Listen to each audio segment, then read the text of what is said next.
भारतीय प्रधानमंत्री नरेंद्र मोदी ने गुरुवार को कहा कि यूक्रेन संघर्ष का हल खोजने के वास्ते भारत शांति प्रक्रिया में योगदान देने के लिए पूरी तरह तैयार है। भारत की यात्रा पर आई इटली की प्रधानमंत्री जॉर्जिया मेलोनी के साथ द्विपक्षीय वार्ता के बाद पीएम मोदी ने ये बात कही। आपको बता दें कि पीएम मोदी ने मेलोनी के साथ बातचीत की और बहुआयामी द्विपक्षीय संबंधों को आगे ले जाने पर विचारों का आदान प्रदान किया। पीएम मोदी ने दिल्ली स्थित हैदराबाद हाउस में द्विपक्षीय वार्ता शुरू करने से पहले मेलोनी का अभिवादन भी किया। पीएम मोदी के साथ मीडिया को संबोधित करते हुए मेलोनी ने कहा कि इटली को उम्मीद है कि G20 की अध्यक्षता के दौरान भारत यूक्रेन में जारी संघर्ष को खत्म करने की प्रक्रिया को सुविधाजनक बनाने और बातचीत करने में केंद्रीय भूमिका निभाएगा। चलिए अब आपको पीएम मोदी की बात विस्तार से सुना देते हैं। Your excellency prime minister Meloni, दोनों देशों के डेलीगेट्स, मीडिया के साथियों, नमस्कार। प्रधानमंत्री मेलोनी की पहली भारत यात्रा पर मैं उनका और उनके डेलीगेशन का भारत में हार्दिक स्वागत करता हूं। पिछले वर्ष के चुनावों में इटली के नागरिकों ने उन्हें प्रथम महिला एवं सबसे युवा प्रधानमंत्री के रूप में चुना। इस ऐतिहासिक उपलब्धि पर मैं उन्हें सभी भारतवासियों की ओर से बहुत बहुत बधाई और शुभकामनाएं देता हूं। उनके कार्यभार संभालने के कुछ दिनों बाद ही बाली में G20 समिट के दौरान हमारी पहली बैठक हुई थी। फ्रेंड्स, हमारी आज की चर्चाएं बहुत ही सार्थक और बहुत ही उपयोगी रही। इस वर्ष भारत और इटली अपने द्विपक्षीय संबंधों की 75वीं वर्षगांठ मना रहे हैं और इस अवसर पर हमने भारत इटली साझेदारी को स्ट्रेटेजिक पार्टनरशिप का दर्जा देने का निर्णय लिया है। हमने अपने आर्थिक संबंधों को और सुदृढ़ करने पर जोर दिया। हमारे मेक इन इंडिया और आत्मनिर्भर भारत अभियान से भारत में निवेश के अपार अवसर खुल रहे हैं।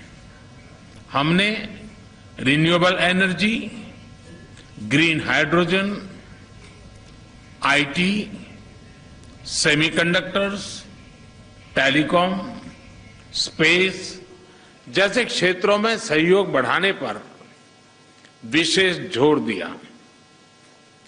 भारत और इटली के बीच एक स्टार्टअप ब्रिज की स्थापना की घोषणा आज हम कर रहे हैं, जिसका हम स्वागत करते हैं। फ्रेंड्स, एक और क्षेत्र है जो दोनों देश एक नया अध्याय शुरू कर रहे हैं और वो है रक्षा सहयोग का। भारत में डिफेंस मैन्युफैक्चरिंग सेक्टर में को प्रोडक्शन एंड को डेवलपमेंट के अवसर बन रहे हैं, जो दोनों देशों के लिए लाभदायक हो सकते हैं। हमने दोनों देशों की सेनाओं के बीच नियमित रूप से ज्वाइंट एक्सरसाइज और ट्रेनिंग कोर्सेज आयोजित करने का भी निर्णय लिया।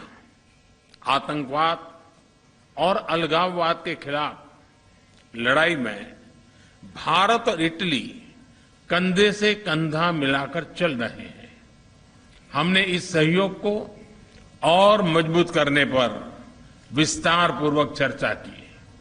फ्रेंड्स, भारत और इटली के बीच सदियों पुराने सांस्कृतिक और पीपल टू पीपल संबंध है।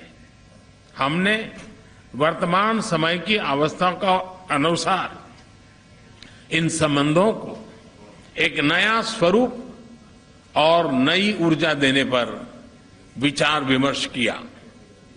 दोनों देशों के बीच migration and mobility partnership agreement पर चर्चा चल रही, उस पर जो चल रही वार्ता का विशेष महत्व है।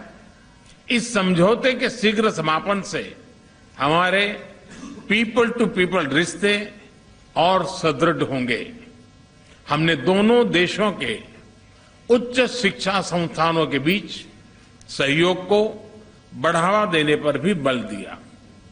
भारत और इटली के संबंधों की 75वीं वर्षगांठ मनाने के लिए हमने एक एक्शन प्लान बनाने का निर्णय लिया। इससे हम दोनों देशों की विविधता, इतिहास, science and technology, innovation, sports और अन्य क्षेत्रों में उपलब्धियों को वैश्विक पटल पर शोकेस कर सकेंगे। फ्रेंड्स, कोविड महामारी और यूक्रेन संघर्ष से उत्पन्न फूड, फ्यूल और फर्टिलाइजर के क्राइसिस से सभी देश प्रभावित हुए हैं। विकासशील देशों पर इनका विशेष रूप से नकारात्मक प्रभाव पड़ा है। हमने इस बारे में अपनी साझा चिंता व्यक्त की। इन समस्याओं के समाधान के लिए हमने संयुक्त प्रयासों पर बल दिया। भारत की G20 अध्यक्षता में भी हम इस विषय को प्राथमिकता दे रहे हैं। यूक्रेन संघर्ष के शुरुआत से ही भारत ने यह स्पष्ट किया है कि इस विवाद को केवल डायलॉग और डिप्लोमेसी के जरिए ही सुलझाया जा सकता है और भारत किसी भी शांति प्रक्रिया में योगदान देने के लिए पूर्ण रूप से तैयार है। हम इंडो पैसिफिक में इटली की सक्रिय भागीदारी का भी स्वागत करते हैं। यह बहुत खुशी की बात है कि इटली ने इंडो पैसिफिक ओशन इनिशिएटिव में शामिल होने का निर्णय लिया है। इससे हम इंडो पैसिफिक में अपना सहयोग बढ़ाने के लिए ठोस विषयों की पहचान कर सकेंगे।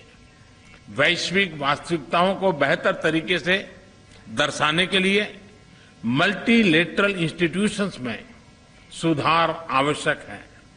हमने इस विषय पर भी विचार विमर्श किया। एक्सेलेंसी, आज शाम आप रायसीना डायलॉग में चीफ गेस्ट के तौर पर शामिल होंगी। वहां आपका संबोधन सुनने के लिए हम सभी बहुत उत्सुक हैं। आपकी इस भारत यात्रा और हमारी उपयोगी चर्चा के लिए आपका, आपके डेलीगेशन का बहुत बहुत धन्यवाद। And your delegation. Thank you, sir.